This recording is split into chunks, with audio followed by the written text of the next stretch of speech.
Good evening, everyone. Just let us know in the chat if you can hear us. So I'm Johnny from Johnny's Car Care and Reviews, and we've got Marie with us tonight because we've got a few questions for her as someone who is more a real buyer. I don't count because I change two vehicles or more. Heck, I've got always two to five vehicles in my possession, and I change them every like 3 to 6 months. So I don't count. I purchase so often, I buy and lease that I really don't count. But if someone in the chat could just let us know if you can actually hear me. So I'm going to just quickly drop the question down here and make sure that you can hear us. Now we'll actually with Marie's phone, we'll check that right up. But tonight is going to be an exciting night because, well, we are talking about media sensualization. I hope not sexualization. Now there's a bit too much of that in the media as well, but I'm talking about sensualization. And I know I'm pronouncing that wrong. I'm sorry. Actually, my first language is French, and I speak that with an accent because at a young age, I went to live in the nation's capital. So she has to deal with my accent. I deal with her accent in English, but I also occasionally get a few words wrong. But we're going to be basically talking about the media, kind of sometimes making stories a little more exciting than they really are, sometimes blowing things completely out of proportion, which I've covered before, like the Granger media article from just about everyone. Every media covered that, saying that, they put all the blame on Ford, and that wasn't the case at all. We're also going to be talking about a little bit of public service announcements. So that's a bit what we could call PSA. So we're going to be talking about crash bars and how the Sasquatch model actually removes the crash bars, what they really do, why they're important. And we'll actually be talking about crash tests from other manufacturers that show how important these crash bars are. So before you just pull off your crash bars and lift up your truck, do keep in mind that those crash bars are there for a really important reason. So we're going to be talking about that.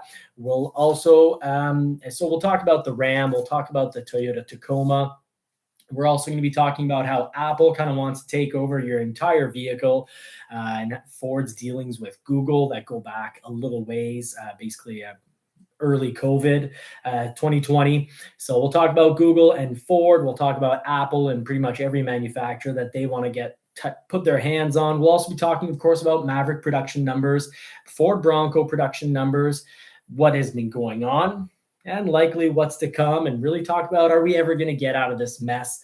We'll also talk about overall numbers this far for production, but more importantly, really what they mean, what's going on.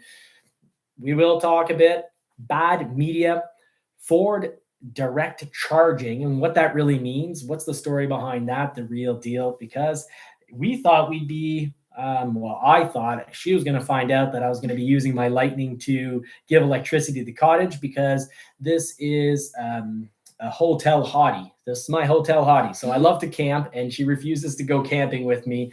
So we've, the family cottage is kind of in between camping and a hotel, because, well, it has no electricity. There's no connection anymore. But if I were to plug in a Lightning, we would have electricity. But that is at a major cost. We'll be talking about what the real deal, the cost behind being able to charge other vehicles as well as households. And, well, we'll talk about Ford direct sales. We want her, because she's a real consumer. She changes. I force her to change once a year, but before, she used to change and keep a vehicle for a very long period of time. 4 or 5 years. 4 or 5. Well, and you would have been longer, but I forced you to trade your '08 Escape and actually your job. You're working for Toyota, and you needed to have a demo, so you went with the RAV4 2018. We'll also talk a little bit about the importance of good technology, but when is too much technology just too much? I think there is a point where too much technology is too much cost and everything. So we will talk about crash tests. Let's just jump right in, because I've been rambling on, and she's here to keep me under control. And I wish you all, well, I'll say prost, happy Friday. Thank you for joining us for a bit of kind of a happy hour. Mm-hmm. And a don't be Friday. It's Friday, and it's also a bit of don't be fooled. So before we get into the nitty gritty, I want to talk to you, Marie, about something that's been making big news. Now, I've been talking about this since last summer, and we're talking about direct sales at Ford and over MSRP. Mhm. Now, you've never had to buy a vehicle over MSRP because we have a bit of connections.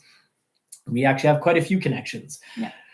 But in order to, let's say you're affected by paying over MSRP and not having your original signed price when you buy a vehicle respected, would that be enough? Everything that's going on with that? How do you feel about direct sales? Would you buy a vehicle completely over the internet if you didn't have me that you can, basically ask any question anytime and either have the answer or will get the answer? Yeah, so you want to know if I would prefer to order it by myself on internet, Yeah, and not going to the dealership. that's right. That's right. No contact.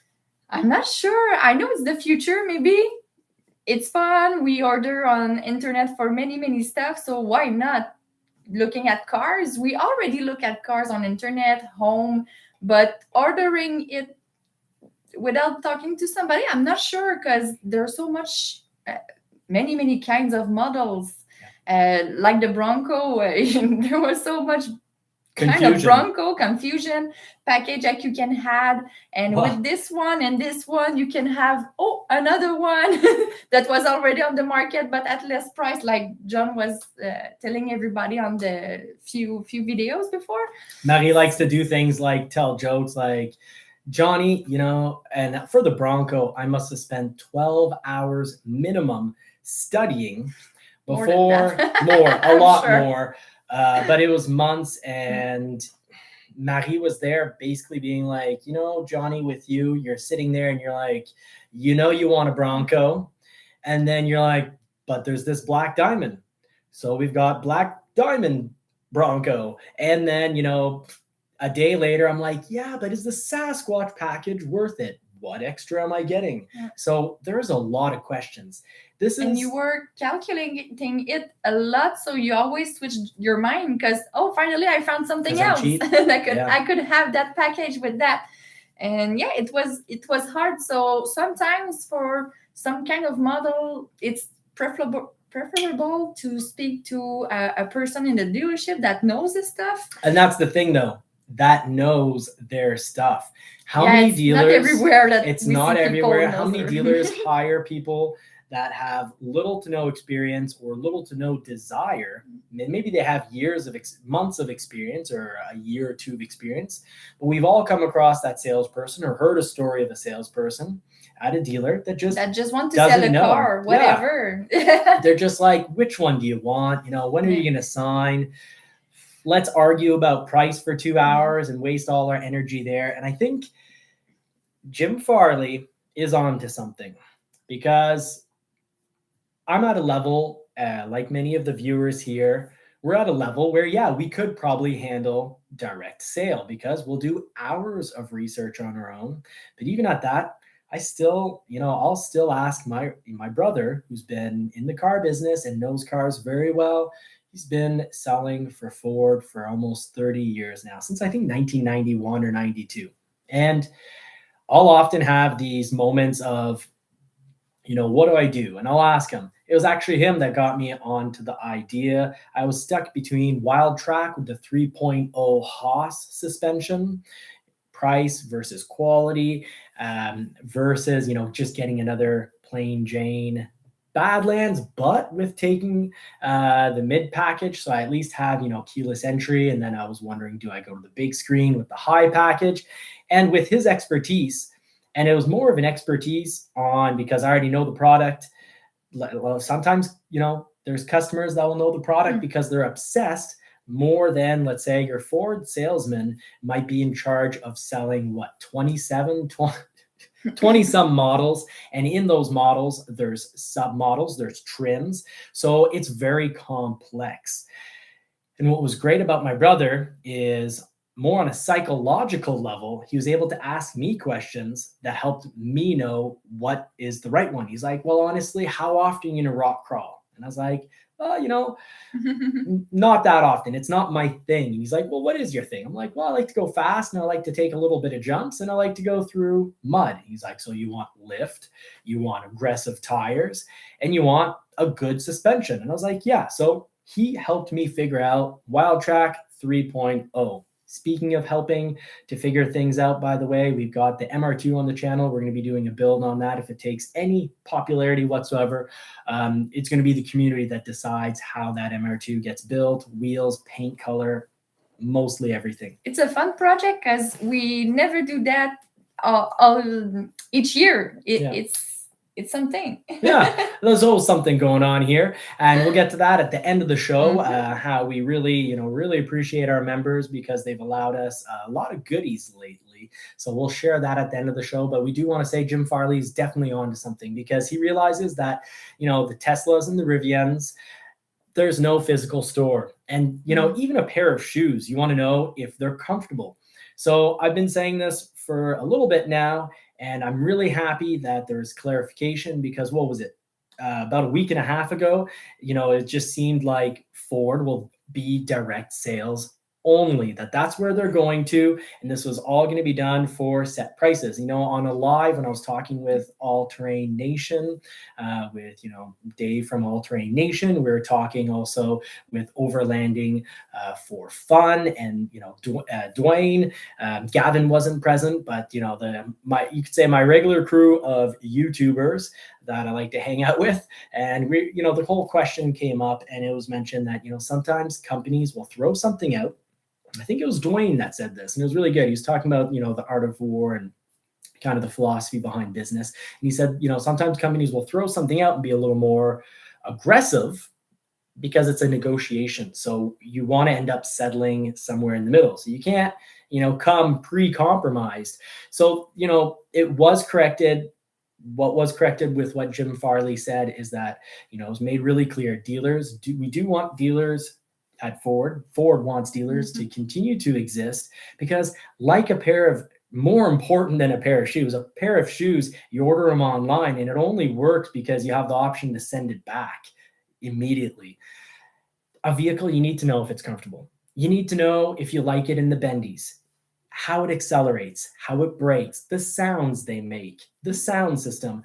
There's so much. And, everything that's gone on in the last 2 years, I think has shown us that how important the test drive is. So much. I was talking about this last fall and saying, to Marie, in the future, my brother and people like him are still going to exist, but their role is drastically going to change. Yeah, but at the same time, like when you told me, oh, Marie, check the Maverick, build it on the website and check what you want for the package and stuff like that. It wasn't that much difficult because you didn't have that much choice. Yeah. It was the XLT. Toyota style. Not that much like before. And with, I guess, the little models with the Bronco, it's so hard. I cannot do it alone. And for the package, you can have the 360, the tow package, and the Lux package. That's probably all. Yeah. Wasn't that much of package we can have with the Maverick. So it was easy. You just read, oh, I want that. But when you spoke to a salesperson, sometimes it happens in my life. I wanted this more make and model. And finally, because I spoke to somebody that told me, yes, but the one you hesitate with is better for that reason. And finally, we changed our choice. So sometimes there are some tricks that we didn't know about the model and we can change our mind. Yeah. And that's important about changing your mind because the future model at Ford, I kind of got a little intel on this early last fall and more concrete intel very early winter, about December. It's that dealerships are going to have demos. They won't really have inventory, but they will have demos. So you go to your dealer, you've got, let's say, 2 Explorers, 2, 3, max 4 Explorers that you can go try out so that you know what is the Lariat trim, what is an ST, what is an ST line, what is a Timber line. So you know your models, you test them out, and then you order them. But they show up in the future. They're going to show up, the goal, 4 to 5 weeks, maybe 6, depending on the model. Now, here's the issue with that. You can think back when the Maverick first came out, how many weeks and how many months did it take? And even still now, I get questions about, can you have adaptive cruise control on a Maverick? And you'll have some people say no, and it's the Lariat Lux package, not in the 360 package. So there's still confusion even on the Maverick. I still get questions on the Maverick in regards to equipment, and we've had intel on that now for basically a year. And the Maverick is probably the simplest, least complicated model to order from Ford. So where Jim Farley's really right on this is that Tesla and Rivian definitely are losing out in the fact that you don't have really easy access to models, but definitely something they're doing extremely well is that you go in made to order, you get exactly the model you want, so you can be happy. But I think Ford's got it right that you can still have not a salesperson. What you're going to have really is they're going to be service oriented. So whatever their name might be, Dwayne mentioned it really well. He had this perfect term for it, and also Tim from Overlanding for Fun. They both came out with a really good term, but basically they're going to be product specialists, and they're going to be there to really show and explain the vehicle. And vehicles are not getting simpler; they're becoming more complicated, and they're changing rapidly. So speaking of rapid changes, how would you feel, Marie, if your whole vehicle was controlled by Apple? Because this week in the news, we found out that at the big Apple meeting, Apple was basically saying that they want to control everything that goes on, that your vehicle currently takes care of in the dash. They want to be controlling that. So, your speed, your just everything, the whole dash interface. Yeah. How would you feel that if from, depending where you are in the world, one side of the vehicle all the way to the other, it's just a screen and it's Apple? I don't know. It depends on how much they can control, and is it good? Is it working? It's brand new, so after 1 year, it won't be working that good. I guess maybe maybe not. It's Apple. I'm sure it'll come out and it'll be perfect. What I worry about, do you need an iPhone to have that? Because I don't have an iPhone. Yeah, and this is the thing. Ford back, I think it was February 2020. The information was released that Ford was working with Google. And here are my concerns. I think Google can do, voice recognition interfaces amazingly. That Apple, when they do an update on this first, second, or third year of your vehicle, of your phone, does it not start working? Seem to work a little slower. Now, I don't have any proven data for this, but do you really want them in your car? I'd worry how many updates are you going to need? And of course, Ford already and many manufacturers now are doing updates over the air. But I just worry that it would become sort of like a pay-to-play scenario. Mm-hmm. What wouldn't bother me, however, is, you think Google, and you think if Google's in your vehicle, you'll have amazing voice recognition. So I'm happy Ford's doing talking with Google. Some looks like they're partnering with Google. I love their navigation. I love everything that they produce.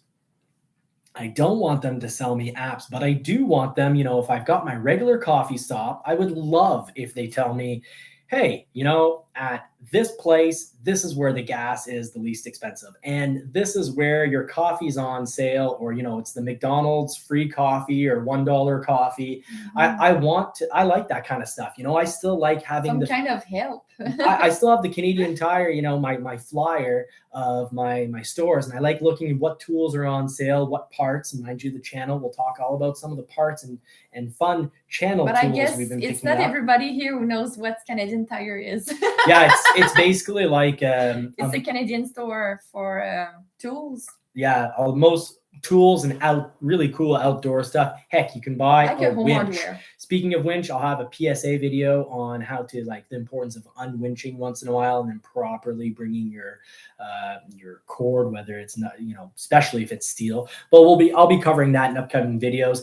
It's just I have so many videos that are unproduced that I need help from the community to really give me an idea of what I should focus on, because I've got more videos than I have time to edit. Hence this live. It's much less editing. Normally bringing out a video is, a few hours of research, about an hour of filming, followed by about 4 hours of editing. Did we have any questions we should cover? Here, we had Sanjib that says, hi, Johnny, and hi, Mary. Howdy ho. Hi.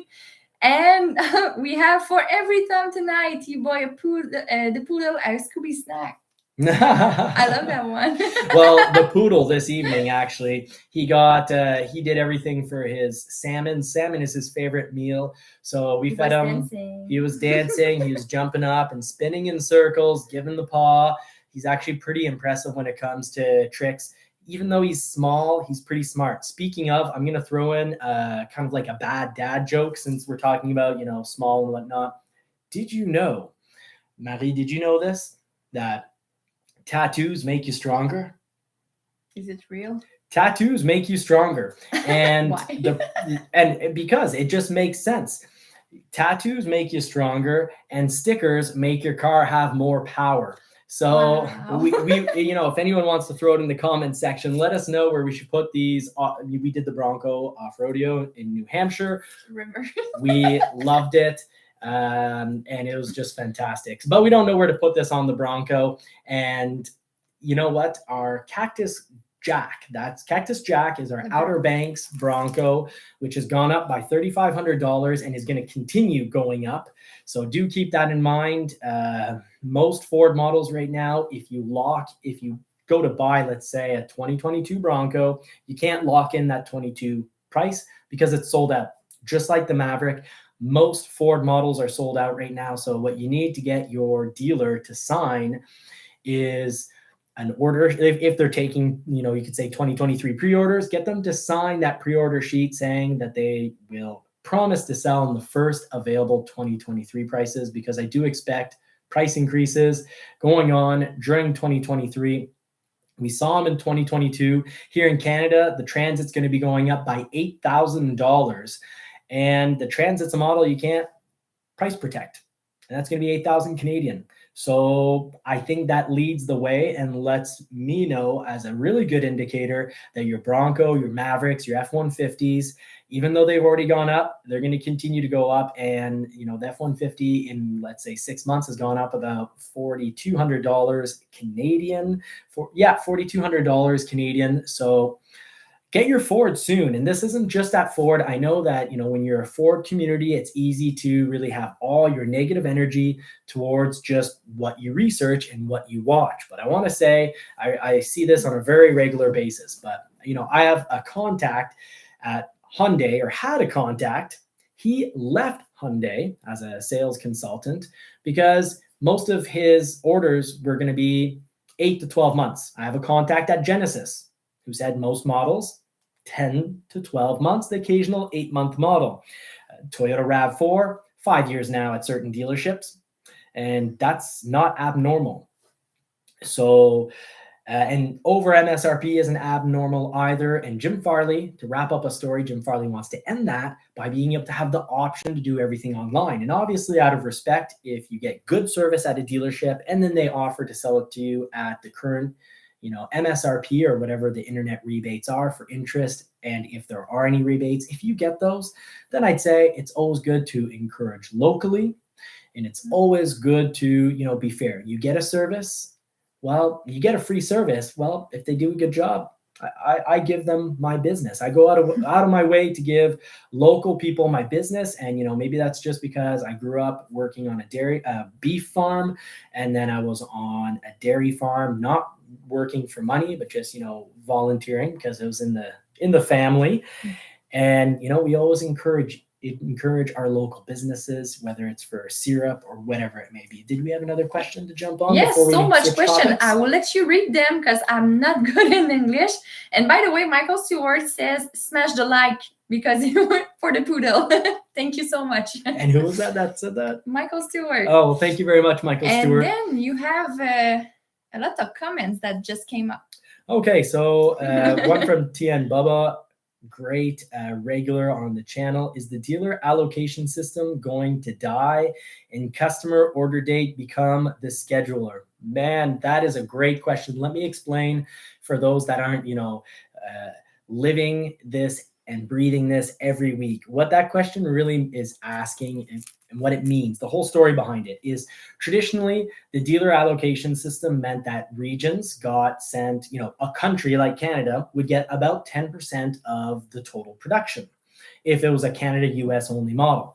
Now, Canada getting 10%, that 10% would be then divided into regions, so sent out to regions. And then they're split up to dealers based on historical data of their sales. So a very heavy truck region, obviously, even if it's a medium-sized dealer, might get more trucks than a dealer that has overall higher unit sales for the year, but are in the big city and are selling, efficient, boring cars. I do like my sedans. I've had hybrid. I've had Lincoln sedans. I love the Continental, but I had a Cadillac, of course, as well, and it broke and cost me like $8,000 in repairs. So me and Cadillac, we're not getting along. They're great vehicles to lease. So Tien Bubba, that is a great question. It should go the way of order date. That would be great. Now, what is going to mess up? Everything has pros and cons, and the real negative aspect of that is for Canadians, because the Americans are pretty much, your average American is as car obsessed and as much of a truck and car nut as I am. Meaning in Canada, most people, stroll in 4 months after a vehicle has been revealed, like the Lightning, and go, hey, yeah, I'll order up a Lightning. I must be one of the first ones. And you're like, no, there's already 150,000 reservations, most of them in the States. So, Canadians we don't have as strong of a car culture, which is unfortunate.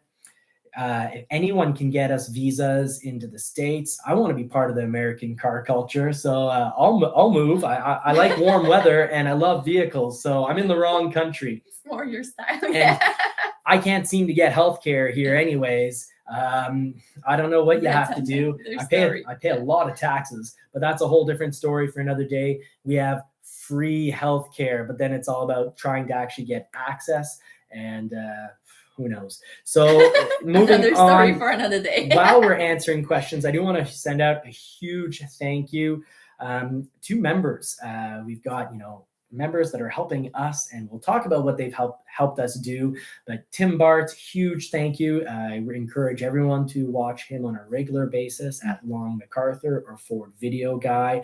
We've got Ridgeview, who's also the channel's moderator. I really like that guy. He is solid. We've exchanged emails. Really, really fantastic individual.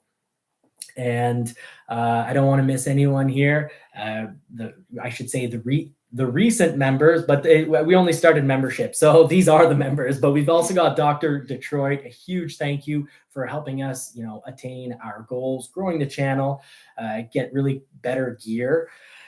And also Rob, and I'm sorry, I scribbled so badly, I can't read. I should have been a medical doctor, just on the criteria that I write really poorly. But Rob McDonald, and if I've gotten that wrong, I will correct that in the comments, and I'm so sorry. I never mean to make mistakes with people's names, but this time it's just my horrible writing. So talking about horrible things, let's jump into the topic of bad media. So Marie, for example, who follows the occasional car story, it can be an issue, bad media. And it gets on underneath my skin. It causes me to have allergic reactions all over I get hives and whatnot.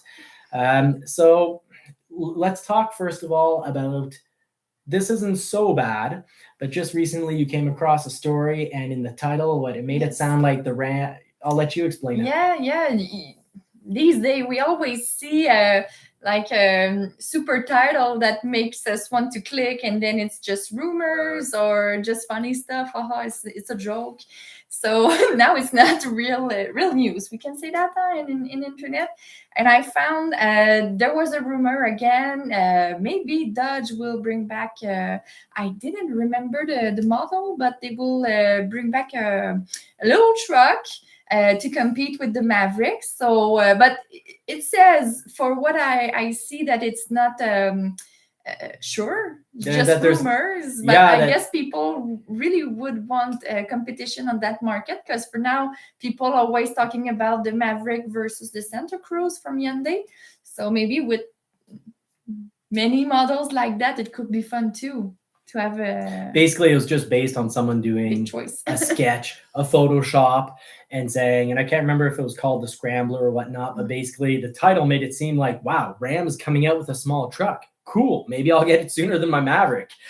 And then you click on it and they're like, oh, well, you know, maybe because someone did some Photoshop on it and that someone doesn't work for Dodge. And I don't know if Dodge is in a financial situation to bring out another model. Now they already have a small South American model with a big whopping like 9 horsepower. Oh, I'm being bad media because it's actually more like low 100. But I kid, and I think I'm obviously kidding. But speaking of bad media, there was also really a little bit of talk about Toyota and possibly Jeep coming out with a small truck. Toyota would make sense if they came out with a small truck, but I know a lot of their money right now is going towards hydrogen. And I hope that works out for them, because if we don't go down the hydrogen route, they'll have spent a lot of money on that and not so much money towards EV and hybrids. And if we recall, I've talked about it in previous episodes, but it was back in about 2011-ish. Ford and Toyota used to build hybrids together. And like bad media that loves to just, quickly spew out info, I've often said that the Maverick has a CVT, and there's even some that'll say, well, that CVT, is it going to be reliable? CVTs often aren't reliable. Ford knows this. We have I think it's the name we're never supposed to mention, the Taurus X and the 500. They had CVTs and they had transmission problems. And Ford isn't using a CVT, it's using an eCVT in the Maverick, but sometimes people just don't do their research properly and check their facts. Good journalism with fact checking is, and I'm not saying I'm good journalism because I make mistakes, but then I like to really put it in basically in my description, like, hey, in the video I said this, big mistake, so sorry. And if I make enough mistakes, I make a whole video saying that I'm a dummy. What can you expect? I'm a gym dummy. I lift weights and it makes me a dummy. No, it doesn't. But bad media, one of the worst articles I've come across actually isn't just saying that the Maverick has a CVT and that, it might not be reliable and we'll have to wait and see, which is ridiculous because it's actually an eCVT. So what it has in common with a CVT is the fact that it's one speed, but this is a planetary gear set. So just imagine one big gear and some other smaller gears, all with thick metal teeth, that it's not a strap. So CVTs are on a strap. The strap can snap. So generally not good for longevity, not great for towing, and also a little noisy when you go up a hill because while you're going up hills at 4,000 RPM. So real bad media though. And I'm putting this in the live because it looks like I can't get around to making a mistake, an actual full episode on it, but it was called 4 Reasons to Buy a 2022 Hyundai Santa Cruz, not a 2022 Ford Maverick. Now, definitely one of those titles that are about, sense a lot. I'm not even going to try anymore, but, really putting a lot of excitement into a title. But then actually what's cool is the material is actually pretty exciting, but accurate-ish. there's definitely some errors. So let's just quickly go through this. First of all, they said that the Santa Cruz brings 191 horsepower and 181 pound-feet of torque. Now, they don't ever talk about the more powerful Santa Cruz engine, which I don't like the standard 2.5 liter in the Santa Cruz. I like the one with the turbo because the one with the turbo is interesting, and the Santa Cruz weighs more than the Maverick. So it needs to be a little bit more powerful, and it is. But what really bothers me is they go on to say that the Ford Maverick has 162 horsepower and 155 pound-feet of torque. First of all, there needs to be an asterisk. The 155 pound-feet of torque has never been confirmed that's with the electric motor. And the 162 horsepower, that's not wrong, but it's wrong. Maverick, when it's running on the hybrid system, when it only has the gas functioning, which is going to be pretty rare, but the gas engine has 162 horsepower. So the 2.5 liter Atkinson engine has 162 horsepower, but with the electric motor has 191 horsepower. So glaring mistake, because that 94 kilowatt motor is always going to pretty much always going to be assisting when you need it. So you're going to have, when you want it, 191 horsepower. So their first reason to buy a Santa Cruz is completely, don't be fooled. That's abolished. That is not a reason to buy a Santa Cruz. And even if they would have talked about the higher trim model, now on the Ford, you'll pay $1,000 more, give or take, to have the 2-liter turbo. It has 255 horsepower, 250 or 255 horsepower and 277 pound-feet of torque, which is less than the Santa Cruz, but this weighs a few hundred pounds less. If you do the math on weight to power ratio, basically works out to the same. So nothing interesting to say about that. They're both great engines. But then they go on, second reason, it says that, to quote, the 2022 Hyundai Santa Cruz is a beast with its max towing of 3,500 pounds and a max payload of 1,753 pounds. Because they were saying, and this bugs me because Marie, this is the type of article she would read and then be like, I need to buy a Santa Cruz. It says it can haul and tow more than the Maverick. Both of those, unless you count people as hauling, this is completely wrong. Yes, the 1,753 pounds of payload on the Santa Cruz, that is true. But when we talk about hauling, generally in the truck world, we're talking about the weight you can put in the box. On the Santa Cruz, you can put 660 pounds in the box. The other 1,100 pounds have to be in the cabin. I do not call hauling 1,100 pounds of meat, of people. I don't consider that hauling. I don't go, if she gets in the Mustang GT, I'm not like, hey, hun, jump in the car. I'm going to haul you down to the Canac. I would not be in a relationship with her if I regularly told her, hop in, I'll haul you down to places. No, that's not hauling when you have people in your vehicle. That's ridiculous. So you cannot say appropriately that you're hauling 1,753 pounds in the Santa Cruz. You can say the payload is that, but you should have to legally specify that you can only put 660 pounds in the box. So, and also, I want to stick up for the Santa Cruz here. It can actually tow 5,000 pounds. 3,500 pounds is for that 2.5 liter non-turboed engine. So, and I said 660, but I think it's 661. Very possible, very small error in 1 or 2 pounds. I'm live, so I get to make ever so slight mistakes. But anyways, then they go on to say that the Maverick, they say it's no slouch, which is, I find this is kind of like a backhand compliment. They say the 2022 Ford Maverick is no slouch, but pales compared to its max payload of only 1,500 pounds. 253 pound difference. I can understand that is a paling in difference, and a towing of 2,000 pounds. Well, it says if you need to pull or haul things, the Santa Cruz will be a clear choice. No, not at all. Because first of all, the Santa Cruz, yes, it tows more. It can pull 5,000 pounds if you go with their more expensive powertrain. And if you go with the $1,000 more powertrain, that 2.0 liter EcoBoost, you can pull 4,000 pounds if you have the 4K package. So the real difference is no 4K package, 2,000 pounds versus 3,500 pounds for the Santa Cruz. And if you max up the powertrain on the Santa Cruz, 5,000 pounds versus 4,000 pounds on the Maverick. Then they talk about warranty. And yes, the Hyundai has a fantastic warranty. You can buy an extended warranty on the Ford. And once again, muted point. Yeah, they're saying buy a Santa Cruz because that warranty is so much better. Well, could you please be really precise media, take the 3 sentences or 4 sentences more to explain the pay difference right then and there. Say that there's, let's say a 4,000 or 5,000 US, give or take $8,000 US price difference between the two models.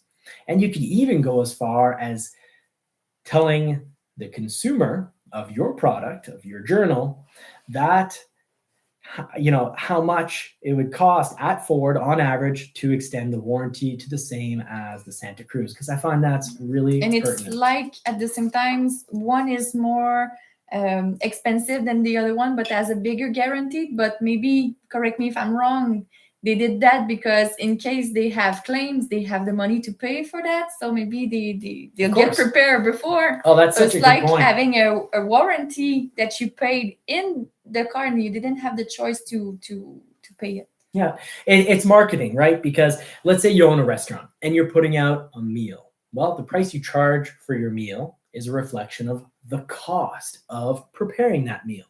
Now, yeah, are we going to start living in a world where, I don't know, restaurants are advertising that it comes with, your meal comes accompanied with a free tablecloth or free candles?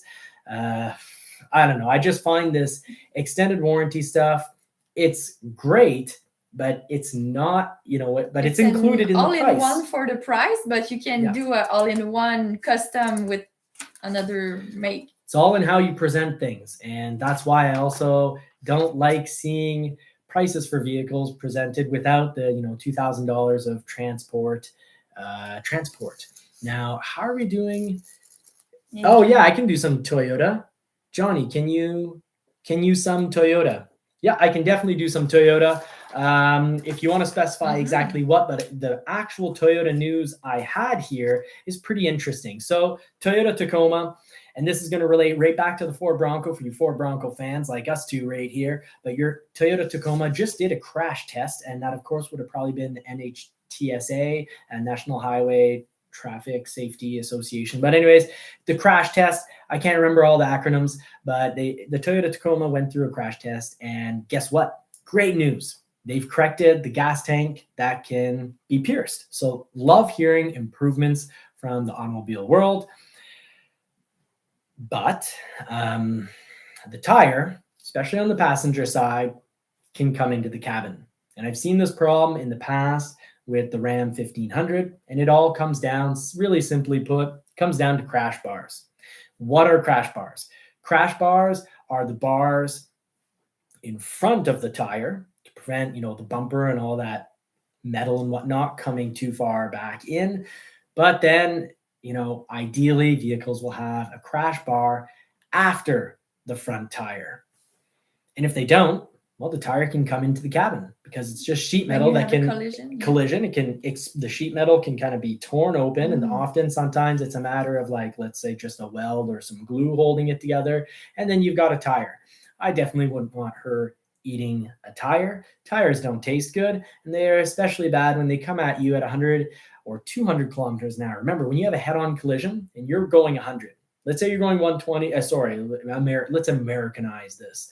You're doing 70 miles per hour, and the other person's doing 70 miles per hour, and you collide. Well, with the braking involved, maybe you notice each other last minute, and they're both going 50 miles per hour at collision. Well, that collision, the impact, your tire is coming at you at 100 miles per hour.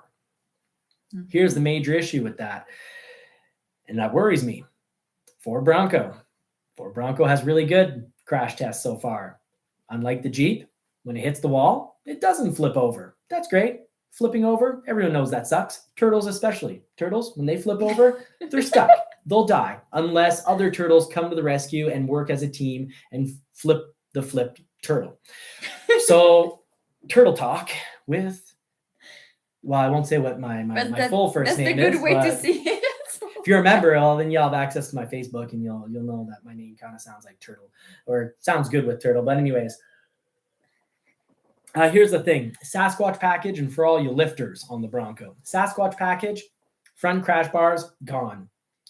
Crash bars also in the front, but behind the front tire, gone. Our Sasquatch essentially has no front crash bars. There's no protection from that immense tire coming in and eating the driver or, consuming the passenger. And I really want you to be safe.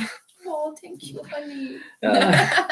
I wouldn't want anything to happen to you. And actually, that's why originally we got rid of, I sold the 2007 Escape eventually when winter was over. I finally got around to washing it. I didn't have time to wash it in the winter and put it for sale. So I washed it, sold it, and had you drive my Bronco. Now, of course, it did help that I was able to get my hands on another Bronco, but I would have, if I had to, driven that Escape and had you drive the Bronco while I pay the Bronco because I don't want anything to happen to you. So thank you. I'm happy to drive a Bronco. And that was the Badlands. And the Badlands has crash bars, but everyone who's lifting, generally, you don't lift and then have a small tire. Looks horrible. I'm sorry if you're squatting up in the air and you got these itty bitty little tires on a truck. That's silly. Small tires don't even look good on a small car. The Toyota MR2, would we put 14-inch or 15-inch mags on it? No. They won't even be an option. I don't think we have space for that. No, the community will decide what mags the MR2 gets, but the options will not include a 15-inch kit. But anyways, everyone who's lifting generally is putting on much bigger tires, and to do so, you have to remove those crash bars. So that's the news right there. Toyota Tacoma teaching us something very important. We've talked about. Let's talk about Ford direct charging. Now we thought that. I thought I could maybe convince you to go to the cottage.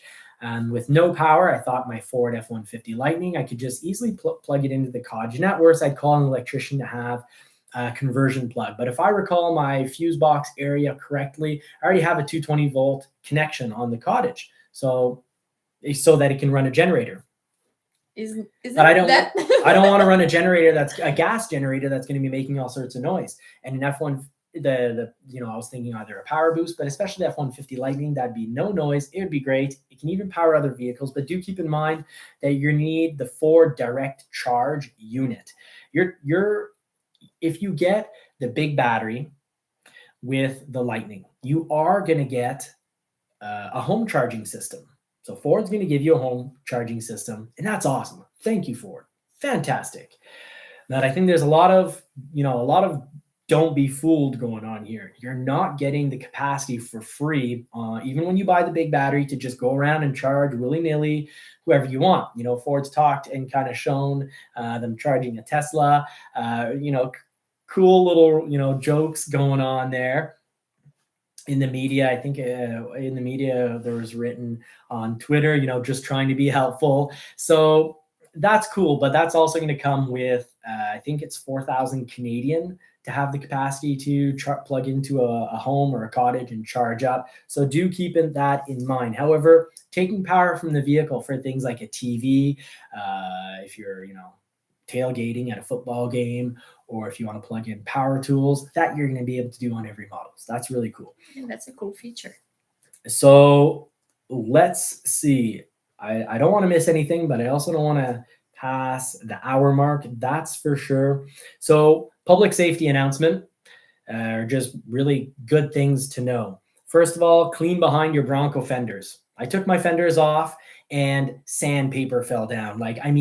Little pieces of sand, which are pieces of stone. This wasn't like your high-end, super classy beach down in, Florida. This was like really thick, gritty sand. The stuff that's going to rip off slowly. Winter dust. Sand. Yeah. No. Sand. Sand too? Sand. Okay. There's calcium and salt dust mixed with that sand. So as your fender vibrates when you're going at high speeds, because, you're going to drive your Bronco at a high speed at some point. You're going to jump on the highway. Goes so well. Your fender is naturally going to have ever so slight vibration, but that slight vibration against between your plastic fender and your sidewall, it's going to create some rubbing, and one day you're not going to have paint there anymore. So take them off and wash them. It was easy to remove. It was easy to remove. So I would do that at the end of several times throughout winter. And I would also do that every time I go down and go through mud or sand. So off-roaders, take your fenders off, wash back there. It's like washing behind your ears. It's important. And really it's important. Easy. It didn't take you a long time to remove it and put it back. Yeah. No. And my Friday night beverage is 4/5 done. So this show is 4/5 done, but let's do a little more PSA and then we'll answer some questions. So really cool 2022 Bronco. Some models, Dwayne was the first to, and Dwayne, if you're in the chat here, make sure you plug your channel here. Maybe drop a link if you can. But Dwayne mentioned this when he got his Sasquatch Badlands. That's just really cool when you got money to spend. Sasquatch Badlands is pretty boss. But he noticed that the 2022s had a rear sway bar added that no 2021 had. And guess what? Now Ford, it's coming out from Ford that they're putting it on the Sasquatch model, which makes things more complicated because it's like, well, do I get a Badlands? Or do I get, like right now we have a Sasquatch Outer Banks, which has gone up about, last time I checked, $3,500 Canadian. So maybe more now, but more confusion of what model to get. But thank goodness there's this, I predict the Haas 3.0 available only on the Wild Track, meaning bigger tie rod ends, steering column, just it's beefed up. And I'm sorry I don't have all my notes on me, but it's like an F-150 Tremor. It's halfway between your regular and your Raptor. So Bronco Raptor, awesome. Also tons of money. Your happy compromise for getting close to a Raptor, somewhere between a Sasquatch and a Raptor. And I'd say the Wild Track 3.0 Haas is closer to a closer to a Raptor than it is your regular Sasquatch. But either way, a Sasquatch is an amazing machine. All Broncos are great. The Sasquatch is pretty beefy, but it doesn't have that stabilizer bar unless you get it on the Badlands, which is the only model. So just many reasons I'm showing here is how complicated it is. And I still want to have a specialist that I can talk to and can ask me more psychological questions so I can mentally get to the right place so I'm ready to order, because I ordered my Badlands Sasquatch. I ordered originally a 2-door, which meant hardtop. I ordered that February 17th. And originally Ford was actually saying, you know what, guys, you should go towards the soft, you should go towards, so how did it go? Originally they're saying there might be problems with the soft top. So I was like, great, I made the right choice. But then, there's also behind the scenes talking about possible hardtop troubles, which we found out from, Webasto. They're going to be pumping in, I think it was $200 and some odd million. They're investing that so that they can make now 6 models of hardtop, which is great. We'll finally, hopefully get soon in the next year or two, get a painted hardtop as an option. But you look like you've got a question. No, No? no. I was just waiting to. We'll finish with the chat because we have some good questions here. So anyways, we ordered February 17th, 2021 for our Bronco, but I went from a 2-door hardtop, which was kind of my dream machine. She really wanted a 4-door. So then I went 4-door hardtop because there was talk from the sort of like the general district, you could say, information. Well, really, they sell vehicles to dealers. They're really like a general manager who also sells vehicles and lots of vehicles to dealers. And, it's always like this tug and pull between, I'll give you this, but, back in the day, it was take some Fiestas. And now it's take some EcoSports. We'll give you some trucks, a little more trucks, but take some EcoSports on a trade. So the information was that it was better off as a hardtop, and to make her happy, I went 4-door hardtop. And then I got some intel though that it was soft top, and I switched to the soft top, and that's why we got ours September 10th, 2021. We had 5-6 months from order and reservation, because we didn't have a prior reservation. So that's the type of tips and tricks we like to give on the channel. Now, I want to answer a few questions and then we'll just finish up. Yes. So here, Robert was asking a question. Do you think that the orders are going to be filled any quicker with the 2023 models? Fantastic question. And it's a hard one to answer, but we have some concrete information. It wasn't that long ago that Jim Farley was saying that they're predicting, looked like Ford is predicting that the microchip issues are going to ease up towards the end of 2022, not the end of 22 model year, because most Ford models. In October, sometime in October, the factory will start producing 2023s for most models. So we're not talking about October that we're out of this microchip issue, but that microchip issue will ease up at the end of the physical year. So like, let's say December. So let's hope that is the case. Let's hope that in early 2023 or sometime in the winter 2023, that this microchip shortage eases up quite a bit. But do keep in mind, there's such a backlog for vehicles being ordered and not produced, or just produced and sitting on a lot, that even if the microchip, let's say come to this December 2022, let's say we've got access to 30% or 40% more microchips, which is about what's needed. You look, Honda, Toyota making 30-40% less vehicles. Ford, seems like in a year they're probably gonna, I don't have this exact stat for Ford, but I'm thinking probably they're gonna end up having produced definitely at least 15 to 20% less vehicles, but I have a feeling it's going to be somewhere around 20 to 30% less vehicles come the end of the year.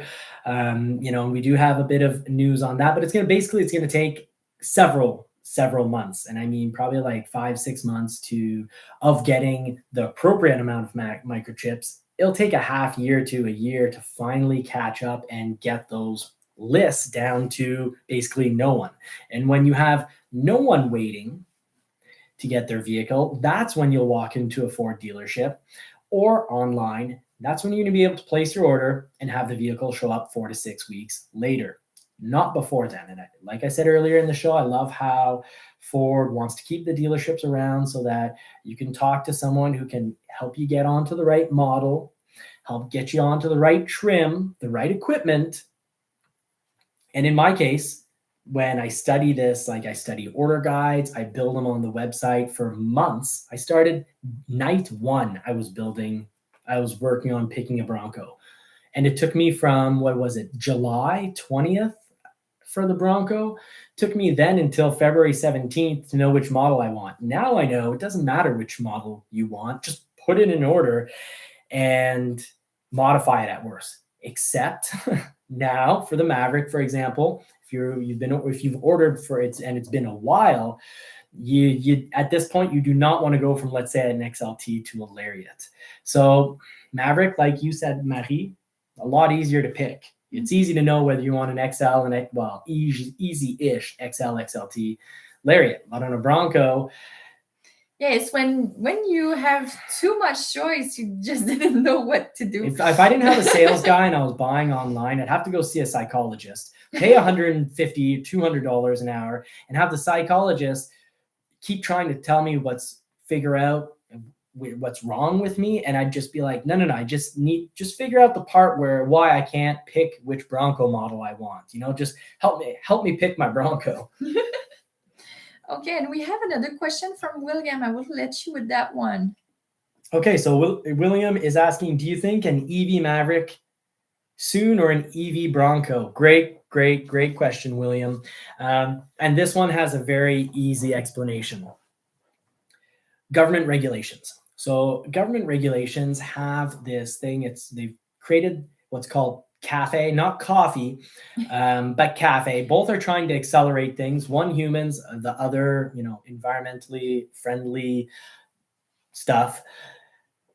Do right by the world and whatnot, which is, anyways, I won't get into that. That's a whole different section, because sometimes we put a lot of effort in one area and not enough effort in another. I just read an article that said back in 2011 they did a test, and I haven't done the proper research to know if this is actually a scientific test or whatnot, but it was saying running your 2-stroke leaf blower for, I think it was something like 38 minutes created equal harm to the environment as like emissions wise as taking a 6.2 liter Raptor, and it was something from like Alaska down to Kansas. And I was like, well, if that's the case, why do we have two-stroke boat motors, 2-stroke dirt bikes, 4-wheelers, and leaf blowers, super small engine, doing all this damage when my purchasing choices for a vehicle are being drastically affected. But sorry, I'm actually going to answer the question for the EV. I saw the look. That's why she's here. She gives me this look, and I know I'm in trouble. I got to get to the topic. So EVs. So CAFE rules make it that a company needs by 20. I don't have my exact notes on me, but it's roughly, and anyone can put it in the comments, but I believe it's by 2026, the average needs to be, your fleet average needs to be at 49 miles per gallon. So that means you either need some amazing numbers out of your gasoline engines, which I don't see that quite happening. It means you need a really a good mix of hybrids and electrics, and the occasional like super vehicle, like let's say a Shelby GT500 or a Corvette that'll take more gas, but you're not selling so many, so it doesn't hurt your average so bad, but it does help you keep some excitement in the lineup. Mind you, the Lightning is very exciting. It's electrifying. But you need vehicles and you need high volumes of these vehicles. So the F-150 electric makes a lot of sense because trucks bring down your average quite a bit. Now, the Power Boost is an excellent option. That's a 3.5 liter EcoBoost, twin turbo, 6-cylinder, but with an electric motor to help. And it does give really great fuel economy. And it helps a lot. And see, trucks are a huge volume for companies. So how your trucks consume fuel have a huge impact on your entire fleet. So having the F-150 Lightning and having, let's say, for next year, 2023, the 2023 model year, they want to produce 150,000 units. That's the plan. Well, if that's 150,000 vehicles, that would have been, a truck doing, let's say, on average 25 miles per gallon or 22 miles per gallon. You've really helped yourself out. You've helped your fleet average a lot. Now here's the problem. The Maverick already is very fuel efficient. And being that it's already very fuel efficient means that turning it electric isn't helping out the company all that much. Helping the company either avoid fines, or in the case, I believe, I don't have my exact notes on this, but if I'm quite certain about this, that Dodge actually has had to buy credits from, Tesla in order to avoid fines. So companies that, have credits to give out, they can sell those credits. So not a huge priority to turn the Maverick electric. And there already is too much excitement on that product. There's way too much demand for production for the numbers of the Maverick. Thus far this year, they're not that bad. Here's the big scoop. The Maverick is at about 45,000 built thus far, year to date. So that's from January 1st until June 1st. And the Bronco, 59,000 units built year to date. Those are fantastic numbers, but the numbers are going down. I think probably the worst that we'll see for the microchip issue is coming up in July and August. The Maverick, if you think how many VINs are going to be assigned, I think it was something like 2,500 VINs assigned for July. That's not that many. I think we're going to see low production in the month of July. And I know we have a good chance of being a carryover, even though we're a July 17th hybrid XLT Maverick order. We have a good chance of being a carryover because there's good chances that our local dealer is only going to have one last allotment for the remaining months. So for August, September, and part of October. And that makes me think that we're going to see some production down. So production down, I think the worst of the microchip issue is going to be this summer. And then I think it's going to get a little better. And I think Jim Farley, he's a really smart guy. And I believe that if he says that we should be really starting to come out of this come end of 2022, that we're going to start seeing some more positive change November, December, January 2023. But do recall, those lists are going to take months and months to, build out. And that I only expect really to have quick production if this microchip issue does really get better come the end of this year. I only really expect to see fast order times by probably next summer. But there'll still be some models like Super Duty that will be longer, because the Super Duty right now is like a 1.5 year wait. So it's the longest of all Ford models. But it's not a Toyota RAV4 Prime at 5 years. So it's just, I always find it's good to look at everything, level-headed and logically. And I can understand, like, we could be emotional about having waited a while for the Maverick. Yeah. But we know that, we're hard-headed, and we kept our spray and bed liner as part of our Lux package for far too long. Yeah, and somebody says he orders in December, and so he's sure he will be a carryover. So here.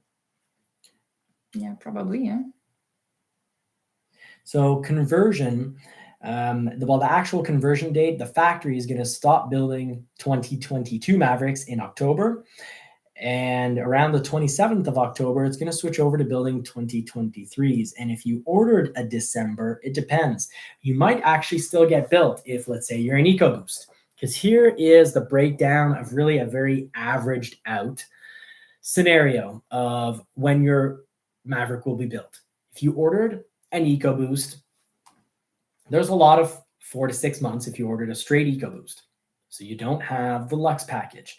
And you don't have accessories like mud guards or a bed liner or a roll-up cover or a fold-up cover. You order, let's say, an XLT EcoBoost all-wheel drive. That's it. You throw on, let's say, just the regular hitch. Now, there were delays on the 4K hitch, and that was, later on. I was calling that there was delays on this piece, even though there was no official announcements on it, but I watched the list, and I was noticing 4Ks not getting built, even if they're a day one order. Day one order took on 9K EcoBoost all-wheel drive, 9 months. Ordered in, I think it was June, arrived in March. So basically, simple EcoBoost, 4 to 6 months. EcoBoost with Lux, well, it looks like going with Lux adds 4 or 5 months. But here's the thing, going hybrid adds about 4 or 5 months to an EcoBoost. So if an EcoBoost is 4 to 6 months, well, then add 4 to 5 months. If you've gone hybrid, well, now you're at basically 10 to 12 months. My math is probably off, but let's say 10 to 12 months if you go hybrid. But in both cases, going Lux adds about 4 months. So 4 to 6 months for an EcoBoost straight. Hybrid, 4 to 5 months more would be 8 to 10 months. So about 8 to 10 months for a hybrid.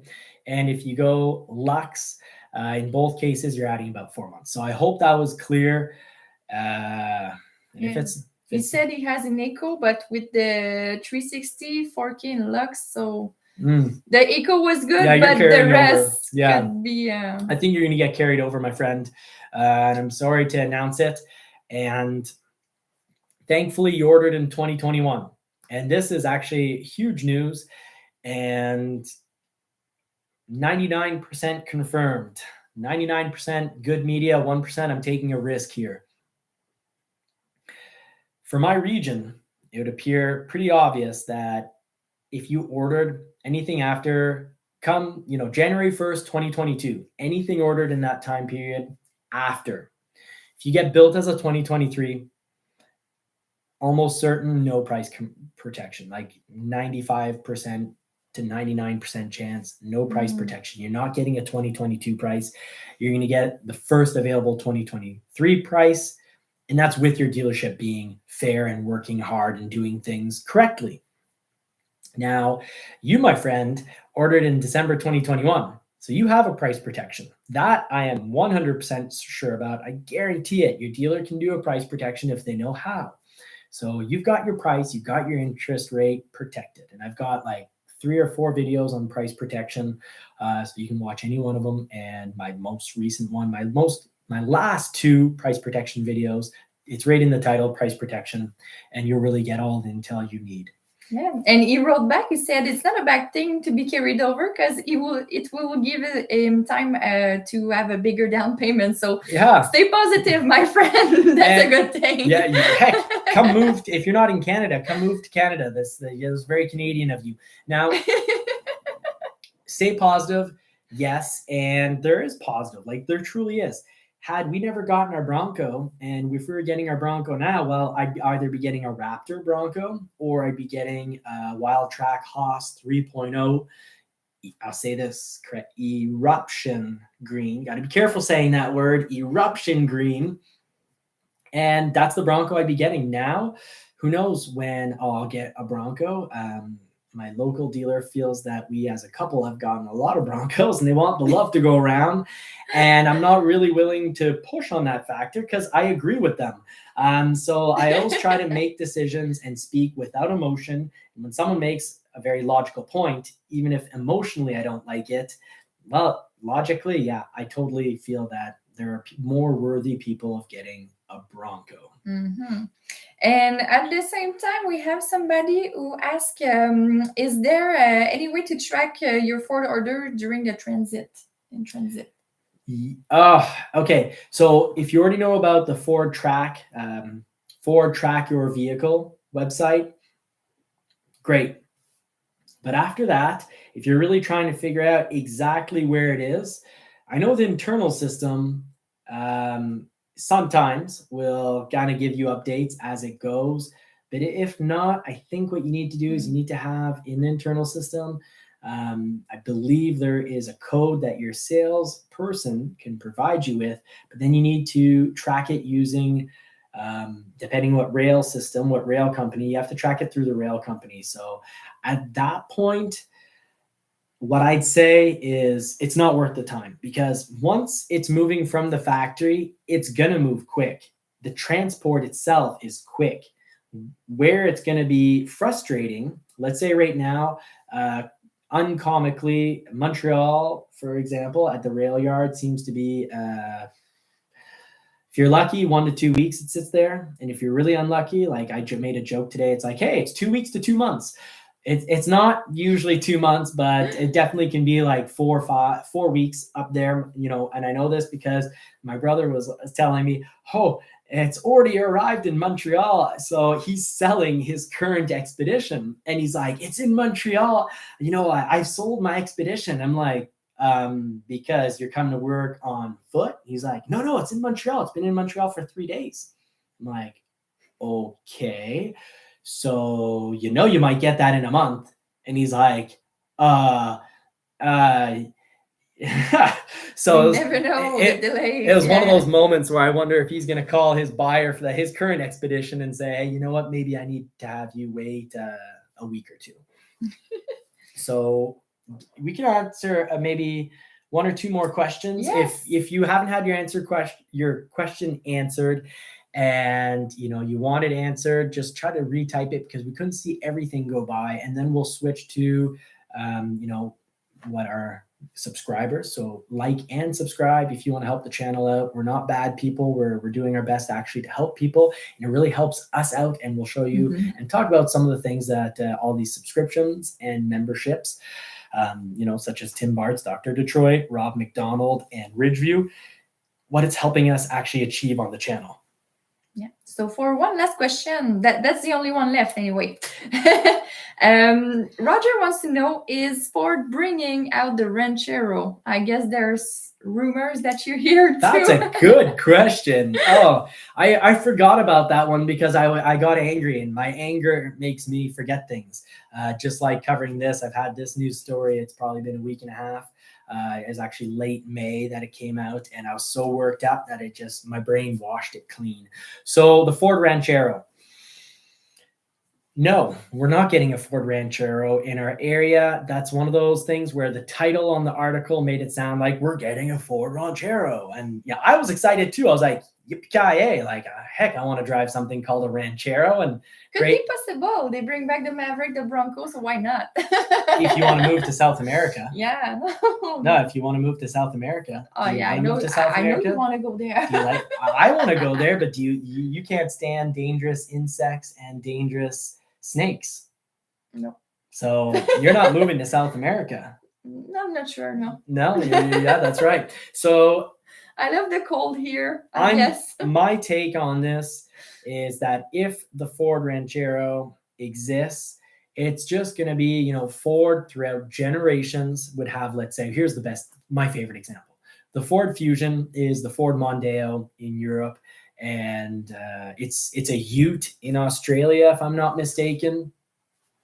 So basically, I highly suspect that if they don't go with the name Maverick, which would be smart, in my opinion, if we start seeing us, Canadians, we're just used to being, when we're used to getting it rough. So if we still don't have our Maverick and there's Mavericks being sold in, Brazil, we'll just, find something positive about it and get over it. But I think it'd be smart to not call a South American Maverick a Maverick, but to call it a Ford Ranchero. So that way, when there's production going down there and there's people waiting here, you're not going to have, I wouldn't mess with Americans. I also wouldn't mess with people with tattoos, because tattoos do make you stronger. I got into a sparring match. Actually, my really good friend Warren, we weren't even sparring, we were just practicing, and he spun kicked me and it knocked me out, and I kind of came out from a blackout. And I didn't know this, but I recently found out he has if I'm not mistaken, he has tattoos. So definitely he's smaller than me, but it makes him stronger. Just like it's just a fact that, stickers on a car make the car faster and have more horsepower. But the other time it actually wasn't a sparring match, but it was a practice sparring match. And this guy had full arm tats. And I went in there thinking like, oh, geez, like I'm going to be careful. I don't want to hurt him. And I just kept getting smacked around. Oh, I completely got smacked down, but I still didn't hit very hard. I never want to harm or hurt someone. I always want to help. Since then, you have a collection of stickers, so your car will be more powerful. Yeah, I got to scare people away. You're traumatized. I'm traumatized. I got to scare people away with my stickers. But more stickers, and more power now. Speaking of more power, and without bumping too hard into the table, do you think you just reach over and grab the box? Yes. So things that are coming to the channel. The microchip issue. It's not another poodle. Let's play. What's in the box? Is it another poodle? No, I don't have money to feed another poodle. We need like at least 20,000 subscribers to get a second poodle here. That would make Maddie very happy, by the way, a second poodle. Mm-hmm. So much. So what's in the box? If anyone wants in the comment section to guess what's in the box, if you've been really following the channel, you might know. And in the meantime, while we wait, Bronco Wild Outdoors. So there's my friend Dwayne, who I've been referencing through this entire live. So Bronco Wild Outdoors. I hope the Bronco Raptors stay on schedule. Yeah, same here. Because I'm going to live vicariously. I believe it's living vicariously. I'm going to live vicariously through Dwayne at Bronco Wild Outdoors, because he's going to get a Raptor. Wow. And we might have to meet up in Outer Banks, and I might have to need to do that again. Actually, he's seen me drive, so I doubt he'll let me drive the Raptor. And actually, I was being really, Dwayne, Bronco Wild Outdoors, Dwayne, Gavin, I was actually, guys, being really, I thought I was driving really calm on the beach. And I got then, like, basically my turn of driving, I thought didn't even count, because I was like, well, Marie, I drove so slow and it didn't count. But in a recent live over on All Terrain Nation, Dwayne announced that I was driving actually pretty fast for the beach. But kilometers per hour, actually the kilometers per hour look higher than the miles per hour, because 97 kilometers per hour is 65 miles per hour. But what's in the box? We didn't have anyone guess, so I'll just He says we are some driving. He's only basing that on what he saw, 3/4 of the driving, which was Marie. So we finally got our drone.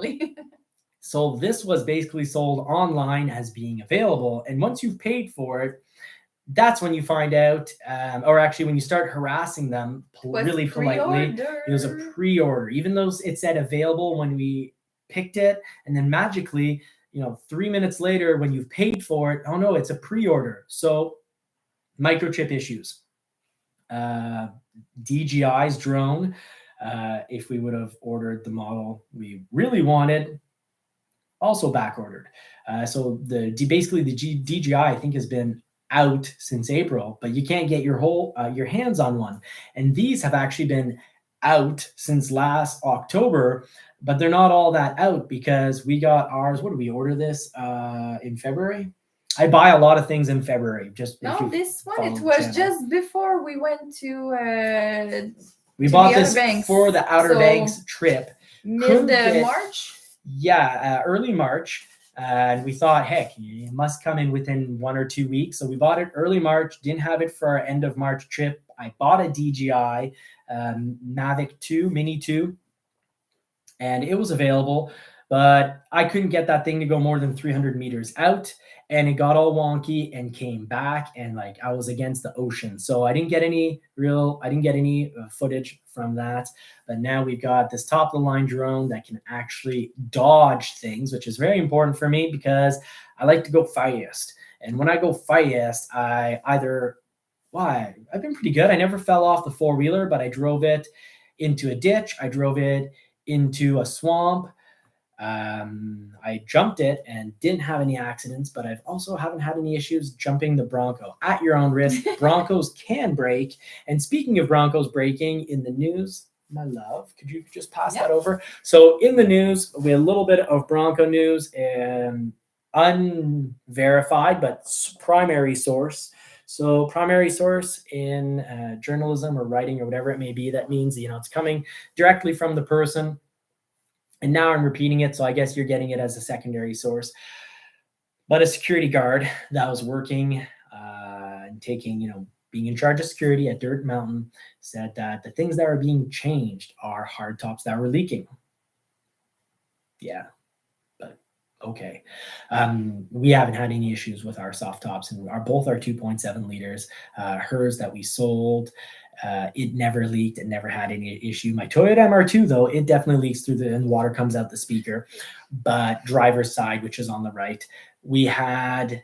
He was saying that there's also Dirt Mountain. The hold offs were for infotainment systems, so the touchscreen, and tie rods.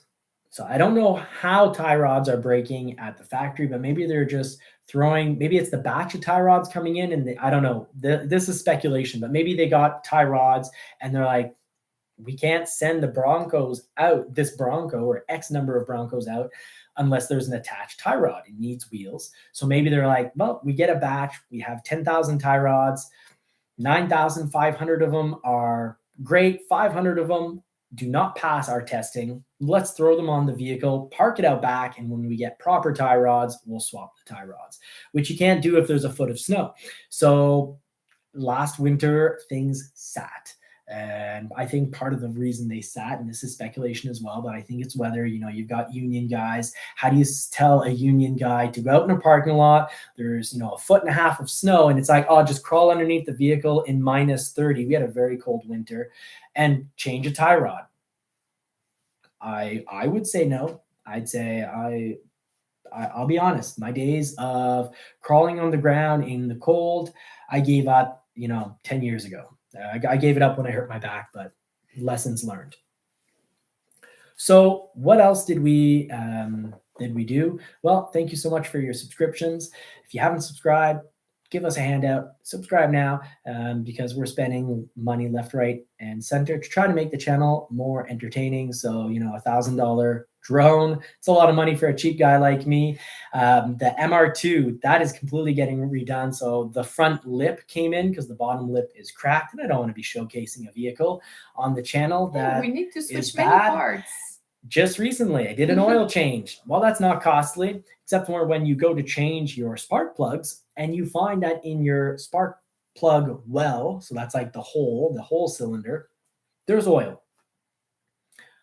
Not a ton, but there's also oil on the top of the motor. So if the oil is coming through that spark plug area, the bad news is there's good and bad news. The bad news is it means that I probably need a gasket for the intake. So the top of the motor needs a new gasket. I need O-rings, quite possibly. And once you're there, do them both. And if I'm really unlucky, which isn't the case, here's the good part. It does not smoke blue, and the exhaust is not blue or black. It's perfectly clear. No, it's just fire. Yeah. Well, it just means that I don't have anything wrong with the actual mechanics, like the valves, for example. And talking about valves, Bronco, if you do the math, Yes, the STA or NHTSA, National Highway. Anyways, the organization that makes sure that things are safe and that, you know, we're not getting ripped off or used and abused. Anyways, they received complaints from clients, from, you know, owners of Broncos that have had the engine blown. I believe that there are around 47 or 50 cases total reported that we can tell. Less that were reported to the NHTSA. And anyways, just keep in mind, Ford has said, or that it was believed that this could affect, and it's tens of thousands of Broncos. But so far, no, it's all low mileage issues. So covered by warranty. Ford is being really cool and not trying to put the blame on customers and how they drive or if they off-road. Ford is saying, yeah, we got a bad batch of valves. We'll change your motor. So all good news there. And also the really good news is the 2.7 liter for the Bronco. It's not affecting other models because the 2.7 liter has been great in the F-150, the Ford Edge, especially generation 2 that has both direct injection and port injection to keep those internals clean. But the good news, the percentage, we're not talking about 10%. We're not talking about 5%. We're not even talking about 1%. If 60 to 70% of Broncos being built have a 2.7 liter in them, heck, 2022 production, we're at 59,000 units. And I don't have the exact number, but let's say in 2021, they made 25,000 units. Well, and anyways, they're saying that potentially 25,000 2.7 liters. That just means they don't know which motors have the bad valves. Obviously, not all the motors have bad valves, because if you have even 100 of 27,000, I'll let someone do the math because I don't want to take out my calculator and punch that out. But, you know, 25,000 units for 2021. And if you add the 2022s to that, 59,000 units. So let's say 70% of those are 2.7 liters. Let's say all in all, we've got 45,000 2.7 liters that have been produced for the Bronco. And you've got maybe 100 that have issues. That is a truly small fraction of a percent. So very small percentile, far from 1%. So this is not a major issue. This isn't a reason to hate the Bronco. It drives great. We were thrilled. We almost bought a 2-door Rubicon, but I could not handle the comfort of the drive. We both really liked the look of the Rubicon, but it just did not have the road manners that we want, because we're not off-roading with these vehicles, 90% of the time, in which case, if even it was 50-50, we wouldn't care about its road handling manners. Mm-hmm. But the problem is that these are getting driven 95% of the time. 95% of their mileage is on road, on very bumpy roads, and it's almost off-roading all the time. Finally, yeah. A lot of people would call our roads out here off-roading roads, but like paved off-roading, and no fun, because you need to drive, 65 miles, 70, 75 miles over them, but you do come across holes on the highway that you can drive into an 8-inch hole. And, we've had mags on vehicles. I've got a friend, actually, he destroyed all 4 mags. It was just a very bad gapping in the highway, and he hit it, and it just destroyed all 4 mags. Wow. Tires exploded. Got a ride back in the tow truck on his Infinity, and it cost him like $4,000. And basically, he didn't even go back with the original mags, because the original mags were like $1,500 a mag to replace. So he got an aftermarket kit, and then anyways, I think he traded vehicles. He was so frustrated from the situation. So that's my friend and investment guy. So he knows his stuff about where to invest his money, and he knew buying original mags for a huge price was not a good investment. So just to wrap up, things that the channel has, that is getting us to certain goals. We're going to be doing some test reviews, a long-term review on the Mustang. We're going to be doing a full rebuild of the Toyota MR2. So $6,000 paint job. We'll need the channel's help to decide what color to go with. We're going to be, it already has a body kit, so We just got the matching lip to go in the front because the original body kit lip is completely broken. And we'll just be doing a little bit of work on it. So huge. We'll decide whether on the channel, whether we go with the original seats. That is a Toyota MR2 GT, meaning it originally had leather and suede seats. So we'll let the channel decide whether we go with those original blue suede and black leather seats, or we go with aftermarket race seats like Brom black or dark European style brown seats. So we'll be getting and needing a lot of help from you. So please subscribe. And do we have any more questions before we head out? Yes, we'll check that to make sure. Oh, and Peugeot just came in the show. Hi. Somebody wants to know which drone are you getting? So if you just want to let us know the make. We're on a webcam right now, so the lighting isn't nearly as good as if we're going through our Android phones. We've got I film a lot with a Samsung S21. Love the phone. Lost my protector. Screen's getting scratched. So wear your protector. And we've got just quickly, I'll show this right here. So Evo Nano series. So this is from Hotel. It's got sensors so that it avoids obstacles. So really happy about that. We got the premium bundle because it was worth the extra battery packs because it worked out cheap per battery pack. And apparently we have orange, so not even I will lose that. Orange should stick out enough. Anyways, it's got to come back. It's got to follow me program, so you don't have to control it. It just follows. I want to do that when I do little drive reviews, go to some back roads and have it follow me where there's no traffic. And it's going to be able to avoid like power lines, trees, and branches. And it does a pretty good job of that. So that's the mini series. So 249 grams. So you do not need drone pilot's license for that. Obviously not a full pilot's license. That would cost like 30 to 50,000 K. But you don't need that to take, a day of studying and then, an hour test to fly it because it's under 500 grams. Just want to say thank you so much to Peugeot. That is wow. Thank you. That is $50. Wow, that's huge. That's normally what we would put out, like 3 videos to make.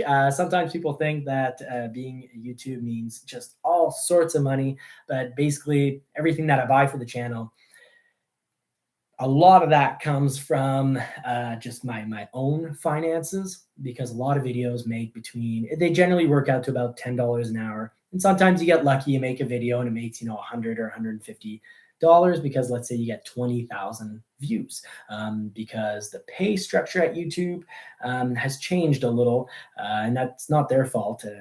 YouTube's a great place to put content out on. Love the platform, very easy to use, but for a car channel, it means that car manufacturers, well, guess what? They don't have to fight for advertising anymore. They don't have to compete with each other. They've got more demand than they can handle anyways. And everyone's increasing their prices, and everyone is putting just less budget, less money towards marketing, which means YouTube's getting less money. And when YouTube gets less money, I get less money, and I can respect that. So I'm loving YouTube. Liking less the situation we're in. We're waiting a really long time for our vehicles. Jim Farley himself said, if you see Ford do a Super Bowl ad, sell the stock. I thought that was comical because if we remember, GM paid a ton of money to have a really awesome Austin Powers themed Super Bowl ad for their EVs. And that cost, millions of dollars.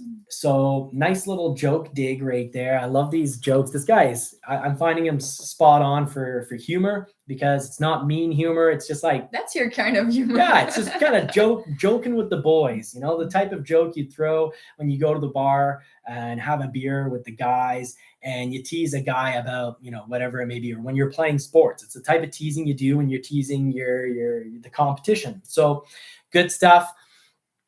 But Peugeot, so basically manufacturers are just not going to be paying. They're going to be paying much less in marketing. And Ford has actually said that Tesla doesn't have a marketing team. And I think Ford's going to more and more start following that. So we can't expect very much money, less and less money out of YouTube. So something like a $50 donation from M. Peugeot is huge, but I want him to re-ask his question. So we've got here, well, with the current inflation, you should be able to get a 6-pack of beer. That's true. You know, my grandfather, my grandfather through my stepfather's side, who's, you know, anyways, he's my father. He raised me from the age of, 4. But anywho, long story, lots of background, blah, blah, boring. So he lived through the Depression, and he came from Germany in I think it was 1934 or late 30s. And anywho, he made a really good point. He said stocks that he believes in, because the low is being demand, the sins, gambling and alcohol. And now in Canada, that other thing. So he would say that no matter how bad the economy is, people are still going to be drinking beer. So, and in Canada, actually, they actually have to have laws to ensure that beer is a minimum price to discourage over drinking. I know I would have probably drank a lot more in university. I just didn't have any money. I finished university with some debt, so I didn't have money. I needed money for food, so I couldn't spend it on beer. Oh, great. Thank you, M. Peugeot. So, M. Peugeot, really appreciate your help here, pointing out that Caspian asked the question as to which is the more reliable engine, 2.3 liter versus 2.7 liter. Oh, and I know M. Peugeot probably has I know M. Peugeot has an amazing opinion on this. He's very technical. And you might disagree with me. I have a lot of faith in the 2.7 liter for historically, post 2018. I do not like 2015 to 2017 2.7 liters. It worries me that it just purely has direct injection. It does not also have port injection to keep everything clean. I think most people will not pay to do the maintenance to get, the carbon out of the engine. And I know M. Peugeot has a 2011 EcoBoost, and it's got like crazy miles. Just type in how many miles it has.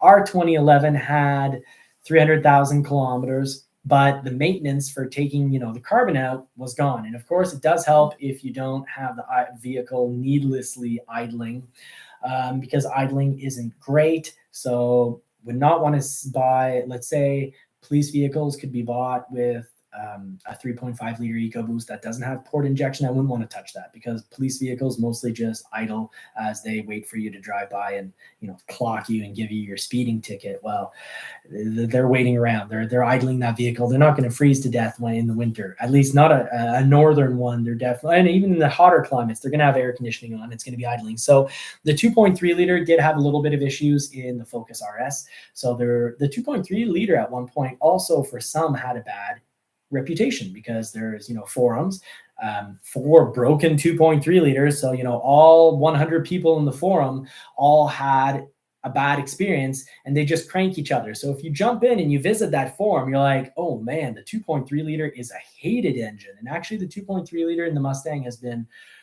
pretty gosh darn reliable.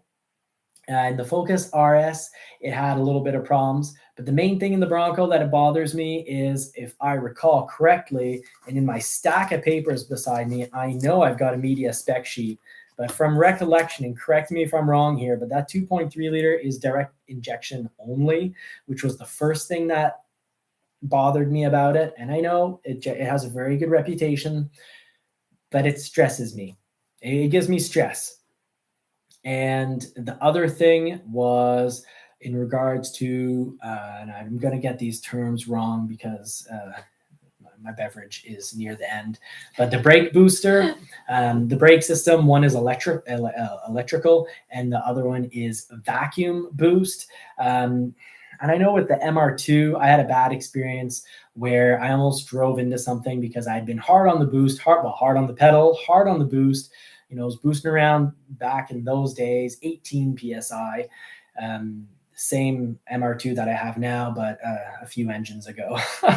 And anyways, I was around 18 PSI, and then I went to hit the brakes right away, and there's next to no brakes. So I know there could have been a lot of changes since the 1990s, but I haven't tested the 2.3 liter in that exact scenario. I haven't been hard on the pedal and immediate on the brake, but I do like the fact that the brake system is an electric boost system on the 2.7 liter. I also like that it's direct injection and port injection. So we are hearing a few very minute but horrible horror stories on the 2.7 liter.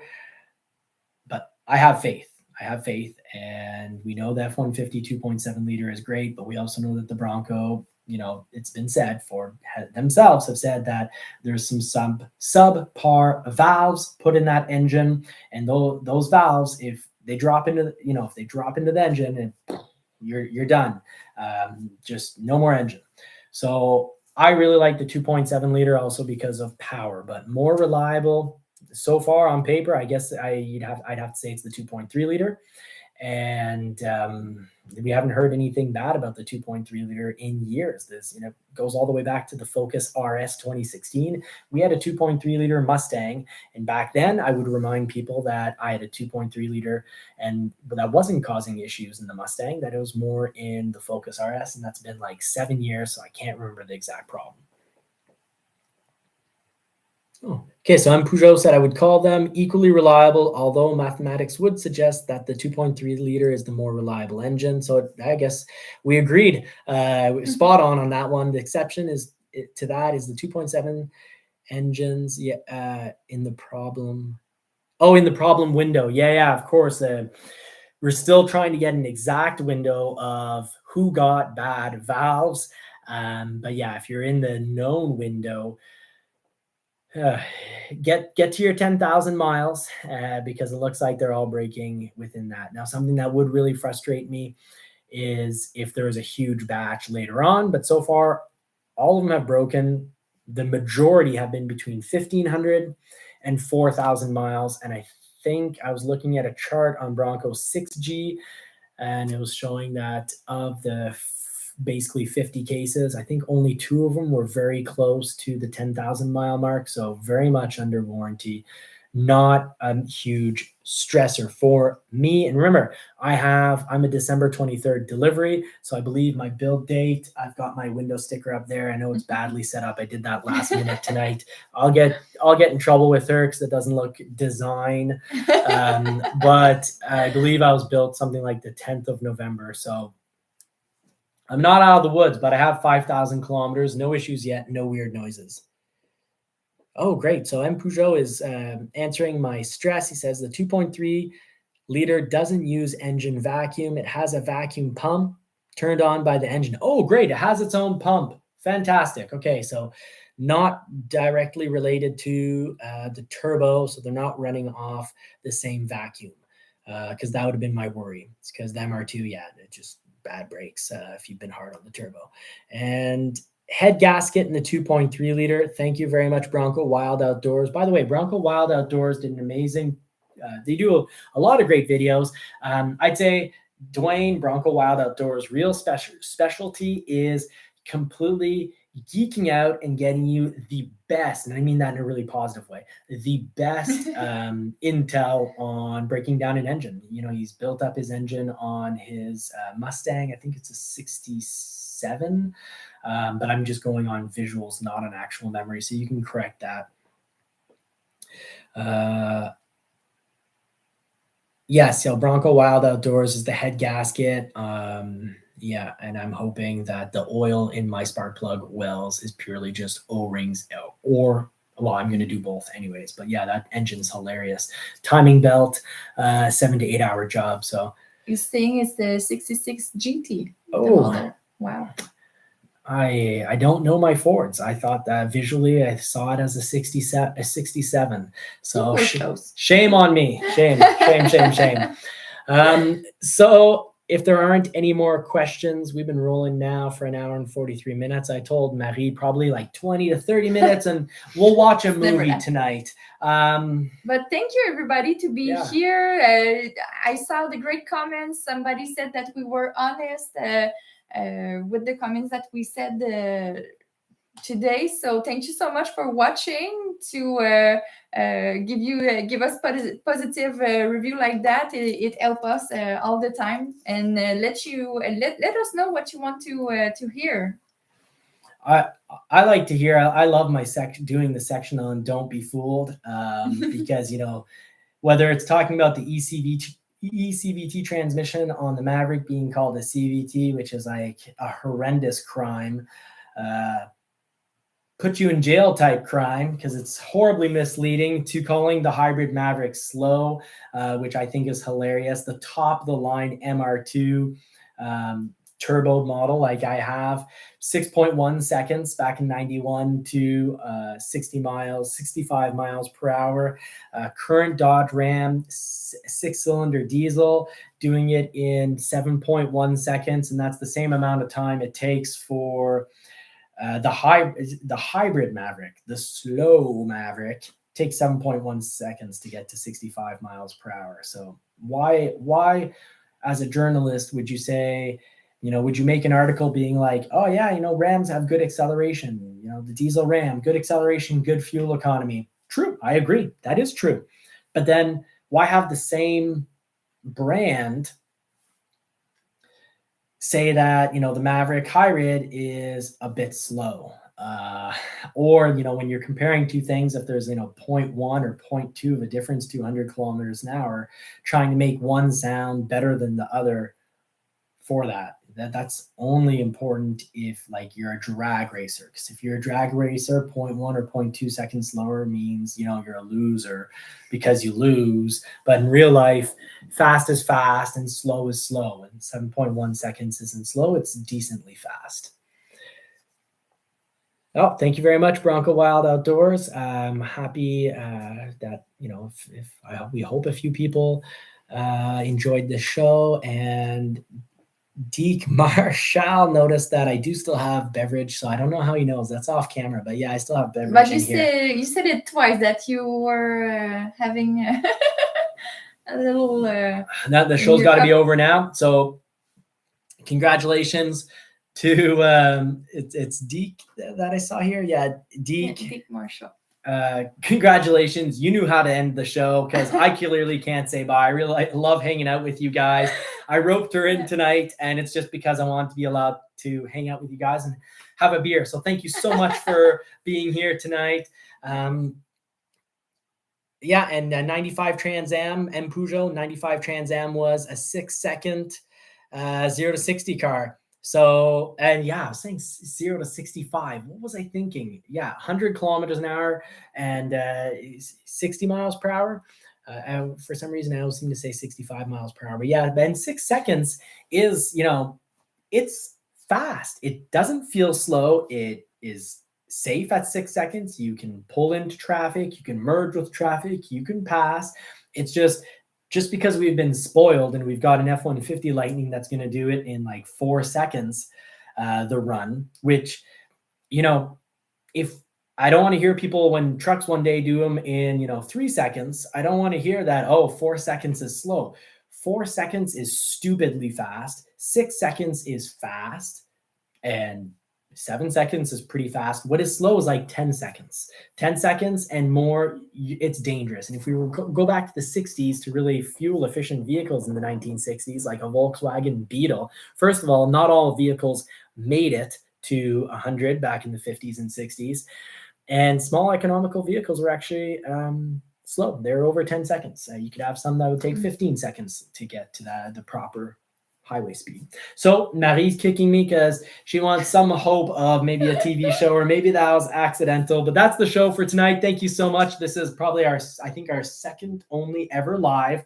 And we really love that people were here, stuck with us. Basically everyone from the beginning, stuck from the end to the end. So thank you so much. If you did like the show, and if there were parts of the show you didn't like, just drop it in the comment section. Not right here, but after, when the show goes live, you can just go back and put in a comment, and it'll be